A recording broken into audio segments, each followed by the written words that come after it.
Hello, my name is Nicolette Raffitz, and this is my senior project on the emergency medical technician career field. In the instance of a medical emergency, these workers are responsible for saving a person's life. They are also referred to as EMTs.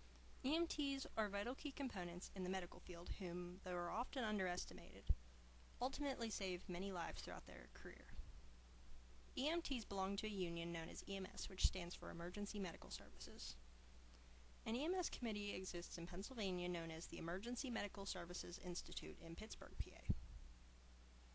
The Institute is a non-profit corporation that offers both technical and financial aid to develop a coordinated EMS system throughout southwestern Pennsylvania. Institute membership is open to representatives of local governments and EMS-affiliated agencies, as well as other organizations and persons with a special interest in EMS. Its responsibilities include providing ambulance licensure, training and credentialing EMS personnel, accrediting medical command hospitals, medical command facilities and training institutes, and finally providing public information and education as well as collecting data regarding EMS activities. With these responsibilities in mind, the Institute provides the entire region with carefully selected and highly qualified emergency medical personnel. Pennsylvania EMS recognizes 3 specific levels of EMTs that differ in training, skills, treatment, and tasks which they may perform while on the job, which include EMT Basics, EMT Intermediates, and Paramedics. Paramedics are more commonly heard of among the general public than the lower EMT levels. EMT certification takes place through the National Registry of Emergency Medical Technicians, which issues a series of state exams for students who have completed a given amount of training requirements for each level. Such requirements include completion of a certain number of hours required to spend in either an emergency room or on an ambulance, as well as training spent in a classroom at a community college providing EMT-specific training courses. Once training requirements are met, a series of 2 national registry exams, cognitive and practical, may be issued. The series consists of 2 exams, the first being cognitive and the second being practical. The exams are developed to measure important aspects of pre-hospital care practice. The cognitive exam, a computer-based exam known as Computer Adaptive Tests, or CAT for short. Computer adaptive means that the computer issuing the test is specially programmed to choose different items, especially and logically. The CAT test consists of a fair amount of items taken from several categories in the National Registry's item bank. All CAT exams are made up to ensure that all candidates are given a fair amount of items per category. The total number of items taken per category is determined by a test plan approved by a board of directors. This test plan is known as a blueprint, and it is created based upon the results of a practice analysis exam. A random survey issued among hundreds of practicing EMT Basics, Intermediates, and Paramedics asks for input on important job tasks while in this career field. Job importance is defined as balance between frequency and potential of harm. Survey results are reviewed by a committee of national experts, and the results are developed into individual test plans. Candidates are, for all 3 EMT levels, will take the computer adaptive tests. Passing or failure on the computer tests is determined in the same way as it would be during a pencil and paper one. If candidates reach entry-level competency, they pass. If not, they fail. If test candidates are able to answer most of the questions correctly, thus showing full or almost full competence, the computer will end the exam early. Doing so means that the computer was able to determine that the candidate had jumped far higher than the standard level of competency. Test length varies for those who take more time on the exam. If the computer isn't 95% confident of a candidate's competency, it continues issuing additional questions to provide more information to determine competency. Because of the structure of the CAT exam, candidates need to answer every question to the best of their abilities. Anyone interested in pursuing either immediate or paramedic certification levels, they must first obtain basic level certification. Training for this level enables students to treat a patient with basic injuries or illness either at the scene of an accident, at their home, or while transporting the patient to a hospital or medical facility. Typically, coursework emphasizes emergency skills such as managing respiratory, trauma, and cardiac emergencies, as well as patient assessment. Oftentimes, formal courses are combined with time spent in either an emergency room, ambulance, or both.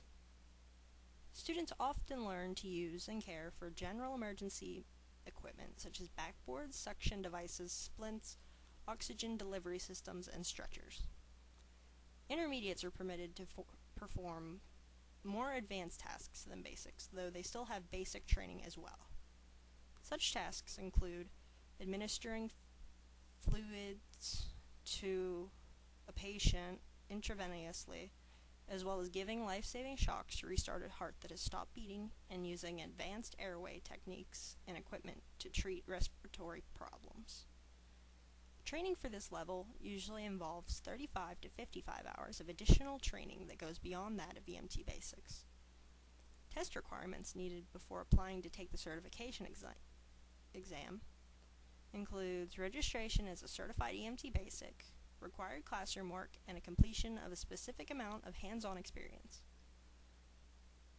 Upon intermediate level certification completion, paramedic training may begin, that is, of course, unless a person decides to just begin paramedic training immediately instead of training to be an EMT intermediate.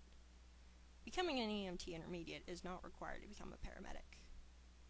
Paramedics have the medical skills of both basics and intermediates, as well as training in anatomy, physiology, and more advanced medical skills, such as administering drugs, both orally and intravenously, as well as performing endotracheal intubations. Paramedics are also trained to be able to read, and interpret readings on a defibrillator, although basics and intermediates usually learn this skill while on the job. The paramedic training program typically lasts up to 2 years and may result in a student receiving an associate's degree in applied science. Once training is completed, registration with the National Registry may take place, followed by a certification as a paramedic. Because paramedics are the highest level in this occupation, further advancement would involve leaving the career field. Often those seeking advancement become supervisors, operations managers, administrative directors, or physician's assistants.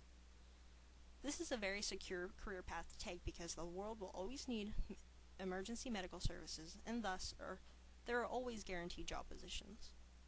It takes a certain kind of person to make a successful employee in this career field. A person who desires to enter this career field should be emotionally stable, as the job tends to be stressful. Work stress is generally caused by a number of things, such as exposure to contagious diseases, and treating patients in possible life or death situations, or whom are suffering. Anyone desiring to work in this career field needs a fair amount of patience. This is because certain calls may involve treating either combative or drug-addicted patients, as well as mentally or emotionally unstable patients. Aside from personality traits, other demands needed in order to succeed in this career are physical. Workers need physical strength and agility due to considerable amounts of lifting, bending, and kneeling required in this career. Many of these traits may eventually lead to possible futuristic injuries and/or health problems. These activities often cause future back, hip, and knee injuries after being in the field for so long. Gradual hearing loss among workers may also occur due to exposure to sirens over a period of time. However, this does not always occur, and in the instance that it does, it happens if a person is exposed to the high-pitched sirens over years spent in the work field. Work environments vary greatly, as EMTs work both indoors and out in all types of weather. Sanitation is vital as to avoid spreading germs, causing infections, and or spreading some sort of illness among patients. EMTs constantly wash their hands and wear latex gloves, which are changed and disposed of after each call. Also, the interior of an ambulance is thoroughly cleaned up after each call. As you can see, emergency medical technicians are extremely important workers of society. Through extensive emergency and non-emergency medical training, a person can become prepared to have a long, fulfilling career saving lives.